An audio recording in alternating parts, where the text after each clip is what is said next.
देखिए वो अनुसंधान का विषय है और अभी वो बता देना उचित नहीं रहेगा, लेकिन कई चीज़ों को वहाँ पे देखा गया और कई नए जांच किए गए। इस तरह का एविडेंस आता है और इसमें कोई भी आता है कि जो उसमें इलाज क्रम में गड़बड़ियाँ की गई हों या बताया गलत गया हो, उस पर कार्रवाई।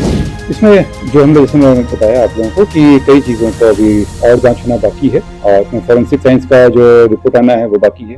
नमस्कार, मैं हूँ प्रणय सिन्हा और आप देख रहे हैं सूर्य विहार।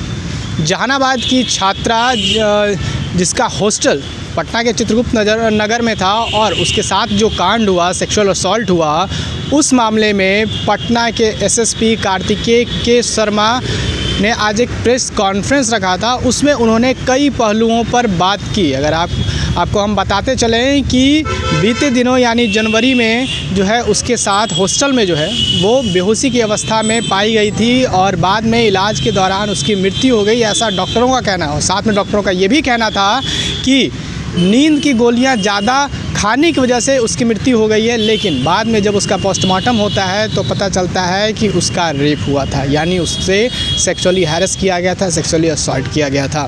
इस पर कार्तिकेय के शर्मा क्या कुछ कह रहे हैं, उनके पूरे बयान को आप सुनिए। आप लोग अवगत हैं कि इसमें आईजी के निर्देशन में एक एसआईटी गठन किया गया है और उस पूरी टीम के द्वारा विभिन्न पहलुओं पर जांच की जा रही है। अभी जांच का दायरा चूंकि काफी बढ़ चुका है और इसमें कई जगहों से रिपोर्ट, फॉरेंसिक का भी रिपोर्ट आना बाकी है। उनके अलावा उनका जो फोन डिटेल्स वगैरह था उसका भी, उनके फोन का भी फॉरेंसिक जांच होना बाकी है। अभी इन सभी पहलुओं पर जब रिपोर्ट आएगा उस हिसाब से फिर आगे अनुसंधान को बढ़ाया जाएगा। लेकिन शुरुआती दौर में जो सर मामला आया था कुछ और, फिर उसके बाद पोस्टमार्टम रिपोर्ट में जो सेक्सुअल असॉल्ट्स की बातें आई, तो उसको लेकर जो अवेलेबल जैसे इस तरह से इन्फॉर्मेशन आ रहा है और जिस तरह से एविडेंस आएगा उस हिसाब से ही ये जांच किया जाएगा। एविडेंस के बेसिस पे ही आगे तक कार्रवाई की जाएगी। इस मामले को सीआईडी भी जांच कर रहे हैं क्या सर? आज एडीजी सीआईडी पारसनाथ सर पहुंचे नहीं, आज इसमें जो मुख्यालय के स्तर से जो इसमें बनाया गया एसआईटी, उसी में जो एडीजी कमजोर वर्ग हैं वो आए थे आज और उन जितने भी सीनियर लोग हैं उनके एक्सपीरियंस का भी इनपुट लिया गया है इसमें, क्योंकि इसमें कई ऑर्गेनाइजेशंस में फॉरेंसिक साइंस लैब भी है, इसमें इनसे भी हम लोगों को इनपुट लेना है, कई ऑर्गेनाइजेशन से लेना है और कई जिलों तक बात फैली हुई है, तो इसलिए इसमें कोऑर्डिनेशन के रूप में कार्य कर रहे हैं। प्राइवेट हॉस्पिटल में डॉक्टर्स की भूमिका कुछ संदिग्ध नजर आई है क्या? अगर किस तरह का एविडेंस आता है और इसमें कोई भी आता है कि जो उसमें इलाज क्रम में गड़बड़ियाँ की गई हों या बताया गलत गया हो, उस पर कार्रवाई हो। थाना अध्यक्ष दबाव बना रहे, क्या ये सही है सर? अगर इस तरह का एविडेंस आएगा तो किसी को बख्शा नहीं जाएगा। फिलहाल जो भी जांच के चल रहा है, जांच में अगर ये आता है तो क्या कुछ वहाँ पाया गया कुछ? देखिए वो अनुसंधान का विषय है और अभी वो बता देना उचित नहीं रहेगा, लेकिन कई चीजों को वहाँ पे देखा गया और कई नए जांच दिए गए हैं। से सवाल उठाया जा रहा है अस्पताल को लेकर, जो प्रभात मूल्य अस्पताल है उन पर सवाल खड़ा किया जा रहा है क्योंकि मिली भगत से जो है पुलिस को गुमराह किया गया कहीं ना कहीं।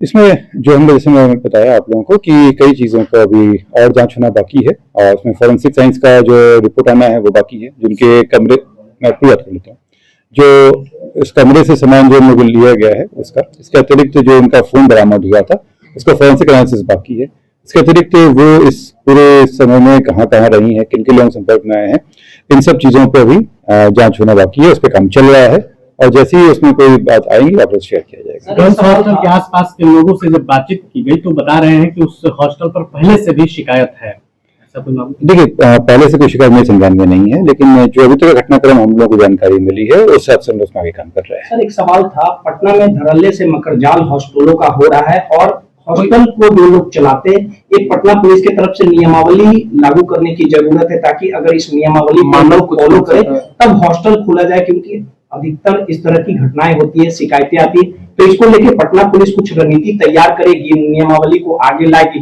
ताकि इस तरह की घटना ना हो और शिकायतें ना मिले। इसमें जैसे मैंने बताया आप लोगों को कि ये अनुसंधान चल रहा है और जो आप कह रहे हैं वो अनुसंधान सितर है, उस पर भी, उस पहलू पे भी हम लोग काम करेंगे। फिलहाल अभी हम लोग का फोकस अनुसंधान पे है, लेकिन अगर इसके लिए कोई मानक प्रक्रिया बनानी पड़ेगी तो उस पर भी हम लोग कंसल्ट करेंगे। तो है पुलिस को 9 तारीख को सूचना दिया, आखिर कौन जिम्मेदार है? इतना विलंब क्यों पुलिस को जानकारी दिया गया 9 तारीख को? 6 तारीख को जब वहाँ पे मिली थी उसका हमको हॉस्पिटल लाया गया था, हॉस्पिटल के बाद ही 9 तारीख को लाया गया, मेडिको लीगल केस किया गया, मेडिको लीगल केस के बाद जब पुलिस को इन्फॉर्मेशन मिली तो कांड दर्ज कराया गया है और जिसमें अगर डिले की बात है तो उसमें जिसकी भी सहभागिता होगी वो उस पर कार्रवाई होगी। प्रशांत किशोर सर पहुंचे थे, आपसे मिले सर, क्या कुछ जानकारी? वो अपनी बातें रखे और उनकी बातों को हमने नोट किया है और इसमें अनुसंधान का आवश्यक होगा तो उस चीज़ को हम इंक्लूड करेंगे। ठीक, थैंक यू। सुना आपने कि उनका साफ साफ कहना है कि पुलिस अब मान चुकी है कि उसके साथ वो दरिंदगी हुई थी और साथ में जो भी दोषी पाए जाएंगे उन पर कड़ी कार्रवाई होगी, उन्हें सज़ा दिया जाएगा। और साथ ही उनका ये भी कहना है कि पटना में जो हॉस्टल चल रहा है, आपको बता दें कि जब ये सवाल उनसे पूछा गया है कि पटना में हॉस्टल चलाने का जो एक तरह से जाल बन चुका है, हॉस्टलों का एक जाल बन चुका है, उस पर कोई मानक तय नहीं है। तो उनका साफ साफ कहना है कि इस पर भी उन लोग काम कर रहे हैं और साथ में जो भी ये कांड हुआ है उससे जुड़े हुए जितने भी बिंदु हैं उन सभी बिंदुओं पर ध्यान दिया जाएगा, उस पर बारीकी से जांच होगी और अनुसंधान अभी चल रहा है। जो भी दोषी पाए जाएंगे उन पर कड़ी कार्रवाई होगी, उन्हें सज़ा भी कड़ी मिलेगी। और बात कर आपको फिर से बता दें कि जो पटना में जो हॉस्टलों का एक तरह से जाल फैला हुआ है उस पर भी जो है मानक तय किए जाने को लेकर भी उन्होंने काफ़ी कुछ कहा। बाकी आप क्या कुछ सोचते हैं पटना के हॉस्टल के बारे में? क्या सुरक्षा के मानक ज़रूरी हैं या नहीं हैं? किस तरह के मानक होने चाहिए? अपनी प्रतिक्रिया कमेंट बॉक्स में ज़रूर दें। सूर्य बिहार पर बने रहें। मैं हूँ आपके साथ प्रणय सिन्हा। बहुत बहुत धन्यवाद।